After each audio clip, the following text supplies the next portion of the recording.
حضرت علی کو انہوں نے شہید کیا جو ان کے ساتھی تھے خوارج۔ جنگ صفین میں حضرت معاویہ کے کہنے سے عمرو بن العاص رضی اللہ تعالیٰ عنہ نے قرآن مجید جو ہے نیزے پر اٹھا لیا کہ لڑائی بند کرو، قرآن کو حکم بنا لو، جو قرآن فیصلہ کر دے وہ ہم بھی قبول کریں تم بھی کرو۔ حضرت علی کا خیال یہ تھا رضی اللہ تعالیٰ عنہ یہ چال ہے، اور انہوں نے روکا اپنے ساتھیوں کو، لیکن اکثر لوگوں نے کہا قرآن آ گیا بیچ میں، اب ہم کیسے ہتھیار چلائیں؟ اس میں میرا ذہن جاتا ہے ایک حدیث کی طرف، بڑی اہم حدیث ہے، اور اس کے راوی حضرت علی ہیں۔ حضرت علی فرماتے ہیں کہ حضور نے فرمایا انہا ستکون فتنۃ، ان قریب ایک بہت بڑا فتنہ رونما ہوگا۔ حضرت علی فرماتے ہیں میں نے عرض کیا مل مخرج منہا یا رسول اللہ، اس سے نکلنے کا راستہ کون سا ہوگا؟ فرمایا کتاب اللہ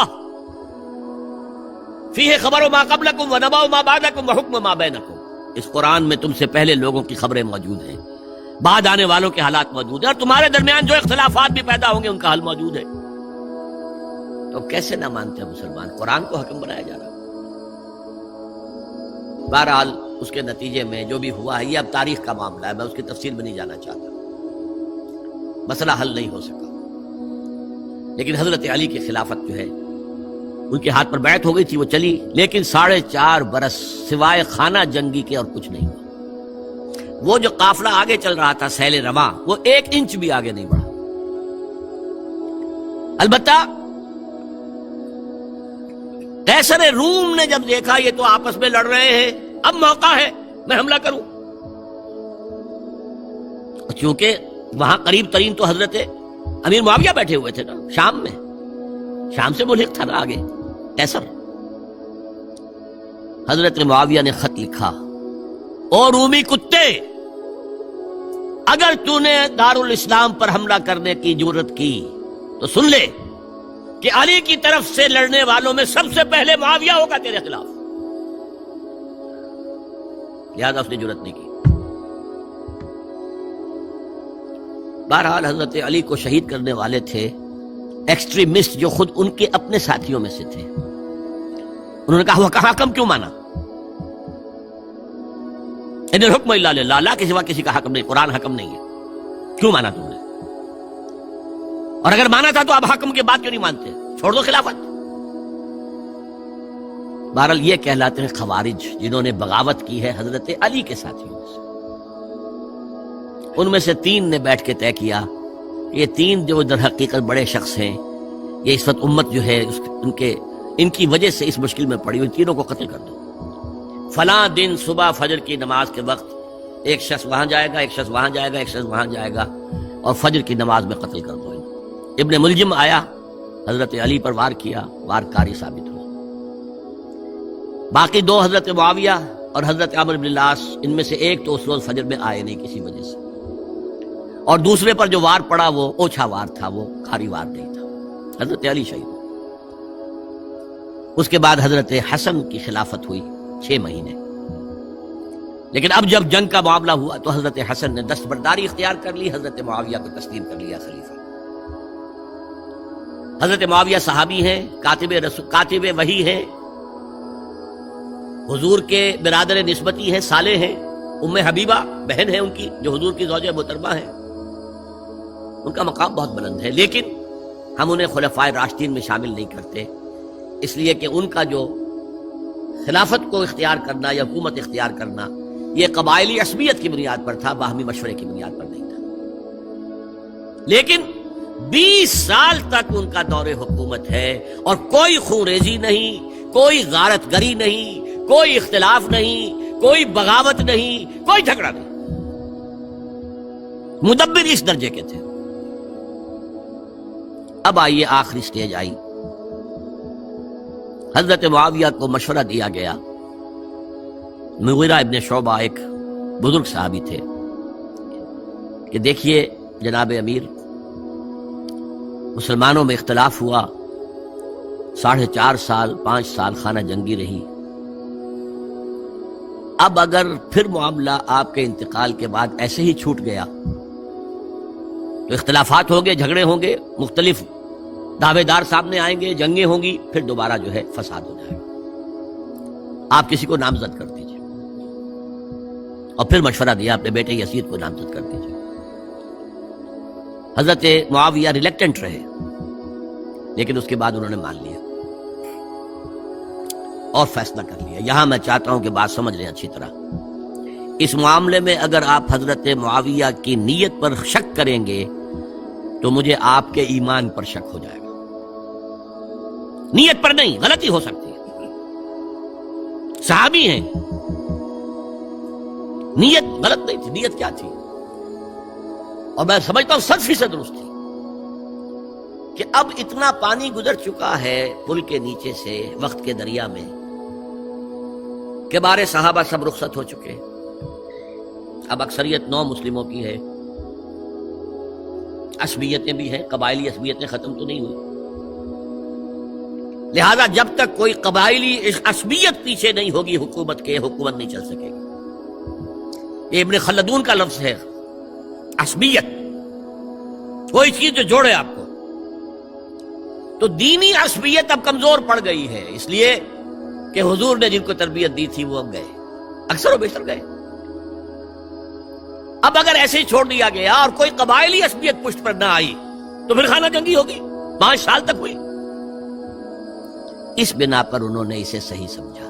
آپ اختلاف کر سکتے ہیں، صحابہ کی رائے سے اختلاف ہو سکتا ہے، لیکن آپ ان کی نیت پر شک نہیں کر سکتے۔ بہرحال واقعہ کیا ہے تاریخی اعتبار سے کہ یہ 10ویں سال میں نامزد کر دیا یزید کو اپنے بعد خلیفہ کے لیے، ولی عہد۔ اس وقت تقریباً سب نے بات مان لی سوائے 5 افراد کے۔ وہ 5 افراد بہت اہم تھے، بہت اہم۔ ابو بکر اہم ترین آدمی تھے، ان کے بیٹے عبد الرحمن ابن ابو بکر۔ عمر نمبر 2 تھے، عبداللہ ابن عمر۔ زبیر عبداللہ ابن زبیر۔ عباس عبداللہ ابن عباس،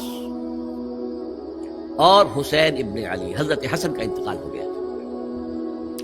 اہل تشیع کا کہنا یہ کہ زہر دیا گیا، واللہ عالم، میں کچھ نہیں کہہ سکتا۔ میں کوئی تاریخ کا محقق اس معنی میں نہیں ہوں، میں موٹی موٹی باتیں جانتا ہوں۔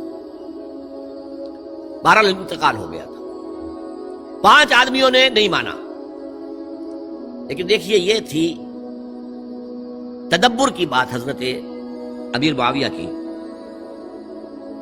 کوئی دباؤ نہیں ڈالا، کوئی جبر نہیں کیا، کوئی کسی کو نقصان نہیں پہنچایا کہ نہیں مان رہے تو یہ کر دیں، نہیں۔ دیکھیں گے جب وقت آئے گا۔ جب وقت آیا حضرت معاویہ کے انتقال کے بعد، اب ایک صاحب جا چکے تھے، حضرت عبد الرحمن ابن ابی بکر فوت ہو چکے، اب 4 رہ گئے۔ 3 عبادلہ، عبداللہ ابن عمر، عبداللہ ابن عباس، عبداللہ ابن زبیر، ایک حسین ابن علی رضی اللہ تعالی عنہم اجمعین۔ جب بیعت ہو گئی یزید کی تو اب ان کے درمیان اختلاف ہوا۔ یہ بات اچھی طرح سمجھ لیجئے، تاریخی حقائق، موٹے حقائق کو چھوڑ کر باریکیوں میں جب پڑھتے ہیں تو معاملہ غلط ہو جاتا ہے۔ موٹے حقائق کو سمجھیے، 2 ایک طرف ہو گئے، 2 ایک طرف ہو گئے۔ عبداللہ ابن عباس کی رائے ہوئی کہ اگرچہ یہ غلط کام ہوا ہے، یہ قیصر و کسریٰ کی سنت پر عمل ہو رہا ہے، لیکن یہ ایسی بڑی بات نہیں ہے کہ خون ریزی شروع کر دی جائے اور امن و امان ختم ہو جائے۔ یہی بات عبداللہ ابن عمر کی ہو گئی، یہ 2 تو یکجا ہو گئے۔ مصلحت کہہ لیں، جو بھی سمجھے، لیکن نیت پر حملہ نہیں کر سکیں گے آپ۔ دیانتاً انہوں نے یہ سمجھا کہ اب جب کہ ہو گیا معاملہ تو ٹھیک ہے۔ حرام مطلق تو کہیں نہیں لکھا ہوا قرآن کے اندر کہ بیٹا نہیں ہو سکتا، کہیں نہیں لکھا ہوا۔ بہرحال ان 2 کی رائے یہ ہوئی کہ اگرچہ کام غلط ہے لیکن اتنا غلط نہیں ہے کہ اس کو چیلنج کیا جائے اور اس سے جو ہے خانہ جنگی شروع ہو جائے اور فساد شروع ہو جائے۔ 2 کی رائے یہ ہوئی کہ نہیں، we have to challenge it come what may۔ عبداللہ ابن زبیر، حسین ابن علی رضی اللہ تعالی عنہما یا عنہم، تو یہ 2 علیحدہ۔ ان 2 میں اب اختلاف ہوا۔ عبداللہ ابن زبیر کی رائے یہ تھی کہ یہی مقیم رہو مکے میں، حجاز میں، مکے اور مدینے میں، یہاں سے ریزسٹنس موومنٹ ہم شروع کریں گے، کیونکہ یزید کی خلافت تو دمشق میں تھی، بہت دور۔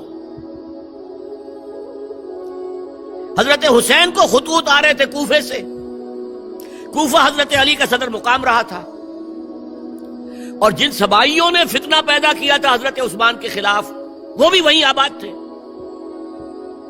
انہوں نے خطوط کا تاطا باندھ دیا، آپ آئیے ہم آپ سے بیعت کریں گے اور کھڑے ہوں گے اور مقابلہ کریں گے اور اس یزید کی حکومت ختم کریں گے۔ ڈاک کے تھیلے بھرے ہوئے۔ حضرت حسین نے فیصلہ کیا کوفے جانے کا، بہت روکا۔ عبداللہ ابن عباس بہت ان سے بزرگ تھے عمر میں، اور ویسے بھی ایک اعتبار سے نانا تھے، ایک اعتبار سے پردادا تھے حضرت عبداللہ ابن عباس۔ حضور کے چچا زاد بھائی تھے تو نانا ہو گئے کہ نہیں؟ حضور نانا تھے کہ نہیں؟ اور حضور کے چچا تھے حضرت عباس، ان کے بیٹے ہیں۔ تو اس اعتبار سے حضرت علی رضی اللہ تعالیٰ عنہ کے کیا ہو گئے؟ چچا۔ بہرحال میں کچھ گڑبڑ کر رہا ہوں اس وقت۔ وہ دوڑتے جا رہے تھے کہ حسین خدا کے لیے مت جاؤ، خدا کے لیے مت جاؤ، یہ کوفی تمہارا ساتھ نہیں دیں گے، الکوفی لا یوفی، کوفی وفا نہیں کرتا وعدہ، اور خدا کے لیے اگر جانا ہے اپنے گھر والوں کو یہاں چھوڑ دو۔ بس حضرت حسین پر رضی اللہ تعالی عنہ جو ایک کیفیت تھی، انہوں نے سب باتوں کو نظر انداز کیا۔ وہاں ہزاروں لوگوں نے مسلم بن عقیل جو حضرت حسین کے نمائندے کی حیثیت سے پہلے گئے تھے، ان کے ہاتھوں پر بیعت کیا، وہ خطوط آ رہے تو اور بھی بات پختہ ہو گئی۔ ابھی راستے ہی میں تھے کہ پتہ چلا کہ ابن سیاد گورنر بن کر آیا ہے، اور اس نے جو وہاں پر تشدد کیا ہے اور ڈنڈا برسایا ہے، سب بیعت توڑ کے گھروں میں چھپ گئے، اور مسلم بن عقیل جو ہیں وہ بے یار و مددگار شہید بھی کر دیے گئے۔ حضرت حسین نے ارادہ کیا کہ واپس ہو جائیں مدینے کی طرف۔ اب مسلم بن عقیل کے بیٹے جو ہیں، وہ عرب کی ایک غیرت ہے، ایک آنر جسے آج کل کہتے ہیں، ہم اپنے باپ کا بدلہ لیے بغیر نہیں جائیں گے۔ اور حضرت حسین کی شرافت اور مروت، یہ لوگ میرے ساتھ آئے تھے نا، میرا ساتھ دے رہے تھے، اب میں ان کا ساتھ کیسے چھوڑوں؟ بہرحال وہ حادثہ فاجعہ ہو کر رہا، اور اس میں سب سے بڑا سبب جو بنا ہے وہ میں چاہتا ہوں جس کی طرف کسی کی نگاہ نہیں گئی۔ افسوس یہ ہے کہ میرا اس پر جو کتابچہ ہے سانحہ کربلا وہ آؤٹ آف پرنٹ تھا، کوشش تھی کہ آج یہاں وہ پیش کیا جاتا، مختصر ترین، لیکن آپ دیکھیں گے کہ کلیئر ہو جاتی ہے ہسٹری۔ دو کتابچے ہیں، شہید مظلوم، میرے نزدیک مظلوم ترین شہید حضرت عثمان رضی اللہ تعالی عنہ، اور سانحہ کربلا، بہت بڑا سانحہ، اس میں کوئی شک نہیں۔ حضرت حسین کا صبر اور مثابرت اور استقلال اور شجاعت، یہ مثالی ہیں تاریخ کے اندر۔ اپنے سامنے جو ہے، اپنے ایک ایک کر کے چراغ گل ہو رہے ہیں، خاندان سارا ختم ہو رہا ہے، شیر خوار بچے شہید ہو رہے ہیں۔ وہ تو ایک بچہ بیمار تھا، حضرت علی بن حسین زین العابدین رحمت اللہ علیہ، وہ بچا ہے۔ لیکن اصل میں شرافت اور مروت جو ہے وہ بسا اوقات اپنی شرافت کی وجہ سے مار کھا جاتی ہے۔ حضرت حسین سے میرے نزدیک یہ ایک اسٹریٹجک مسٹیک ہوئی کہ جب کوفیوں کا لشکر سامنے تھا تو وہاں کھڑے ہو کر ایک ایک کا نام لے گا، فلاں ابن فلاں، کیا تم نے مجھے خط نہیں لکھا تھا؟ اے فلاں ابن فلاں، کیا تم نے مجھے خط نہیں لکھا تھا؟ سب کے راز فاش کر رہے ہیں، اور دیکھو یہ میرے پاس یہ تھیلے بھرے ہوئے تمہارے خطوں کے موجود ہیں، تم نے مجھے بلایا اور میں آیا۔ یہ بات تھی جس کی بنا پر اب ان کے لیے کوئی چارہ نہیں تھا کہ انہیں شہید کر دیں، ورنہ تو یہ ہمارا بھانڈا پھوڑ دیں گے جا کر یزید کے پاس، تو ہماری کھالیں کھنچ جائیں گی۔ یہی وجہ ہے کہ حضرت حسین نے 3 آفرز کی، مجھے واپس مدینے جانے دو، نہیں، مجھے یزید کے پاس جانے دو، نہیں، مجھے کہیں اسلامی سرحد پر بھیج دو، میں وہاں پر کافروں سے جنگ کرتے ہوئے زندگی ختم کر لوں گا، نہیں، ہیئر اینڈ ناؤ بیٹھ کرو۔ یہ حضرت حسین کی شرافت، غیرت، حمیت، مروت اس کے خلاف تھا۔ لہذا انہیں شہید کیا گیا، اور پھر خیموں کو آگ لگائی گئی۔ یہ نوٹ کیجئے کیوں لگائی گئی۔ اگر تو یہ غصے اور انتقام میں اور وینجینس میں ہوتا تو حضرت علی بن حسین زین العابدین کو بھی شہید کرنا چاہیے تھا، نہیں کیا۔ اگر یہ اس طرح کا معاملہ ہوتا تو خواتین کی بے حرمتی ہوتی، نہیں ہوئی۔ یہ خیمے کیوں جلائے؟ تاکہ وہ جو ایویڈنس ہے وہ ختم ہو جائے، ہمارے خلاف یہ جو ڈاکومنٹری پروف لیے پھر رہے ہیں۔ خیمے جلیں گے اور یہ تھیلے بھی جل جائیں گے اور یہ خود بھی جل جائیں گے اور ہم بچ جائیں گے۔ یہ ہے میرا تجزیہ۔ بہرحال اس میں کوئی شک نہیں کہ تاریخ انسانی کے عظیم حوادث میں سے وہ ہے، اور میرے نزدیک حضرت حسین رضی اللہ تعالیٰ عنہ کا اختلاف کر سکتا ہے، جو چاہے کرے، حضرت حسین سے اختلاف کرے اور اتفاق کرے حضرت عبداللہ ابن عمر، عبداللہ ابن عباس کے ساتھ، تب بھی ٹھیک ہے۔